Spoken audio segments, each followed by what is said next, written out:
సిద్దిపేట జిల్లా ఉస్నాబాద్ సర్కార్ దవాఖానలో ఈరోజు పోస్ట్ మార్టం కోసం వచ్చినటువంటి ముగిలి బొందయ్య గారి డెడ్ బాడీ పోస్ట్ మార్టం చేయాలంటే వైద్య సిబ్బంది వైద్యులు కొందరు డబ్బులు ఇస్తేనే పోస్ట్ మార్టం చేస్తారన్నటువంటి పరిస్థితి వచ్చింది.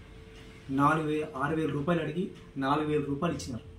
ఆ డబ్బులతోటే ఇప్పుడు ఈరోజు పోస్ట్ మార్టం నిర్వహిస్తూ ఉన్నారు. అంటే ముగిలి బొందయ్య గారిది ఉస్నాబాద్ నియోజకవర్గం చిగురుమామిడి మండలం రేకొండ గ్రామానికి చెందినటువంటి పేద గొర్రెల కాపరి. ఆ గొర్రెలు రోజు కాచుకుంటూ నిన్న పొలాల గట్ల పండి తిరుగుతున్న సమయంలో గొర్రెపిల్ల పోయి బయలుపడితే ఆ గొర్రెపిల్లను కాపాడబోయి తను మృత్యువాత పడ్డాడు. అక్కడికక్కడే చనిపోయినాడు. ఆ చనిపోయిన డెడ్ బాడీ ఉస్నాబాద్ సర్కార్ దవాఖాన తీసుకొస్తే ఆ సర్కార్ దవాఖానలో పనిచేసే వైద్యులు కొంతమంది పోస్ట్ మార్టం సంబంధించి 6,000 రూపాయలు ఇస్తేనే పోస్ట్ మార్టం చేస్తామన్నాడు. ఇది చాలా బాధాకరం, విచారకరం. ఇలాంటి చేయడం చాలా దుర్మార్గమైన చర్య అని చెప్పి మేము సిపిఐ పార్టీ వైపున మేము డిమాండ్ చేస్తూ ఉన్నాం, దాన్ని ఖండిస్తూ ఉన్నాం. డాక్టర్ సూపరింటెండెంట్ రమేష్ రెడ్డి గారి నిర్లక్ష్యానికి ఇది నిదర్శనం.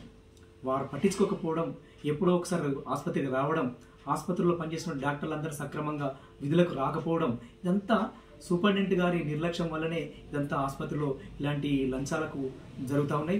ఇంతేకాకుండా రోజు సర్టిఫికెట్ల కోసం విద్యార్థులు కానీ, ఆర్టీసీ డిపార్ట్మెంట్ కానీ, మిగతా ఉద్యోగస్తులు ఎవరైనా సిక్ లీవ్ కోసం డాక్టర్ సర్టిఫికేట్ కావాలంటే వేలాది రూపాయలు తీసుకొని డాక్టర్ సర్టిఫికేట్ కూడా ఇప్పిస్తున్నటువంటి పరిస్థితి మాకు తెలుస్తూ ఉన్నది.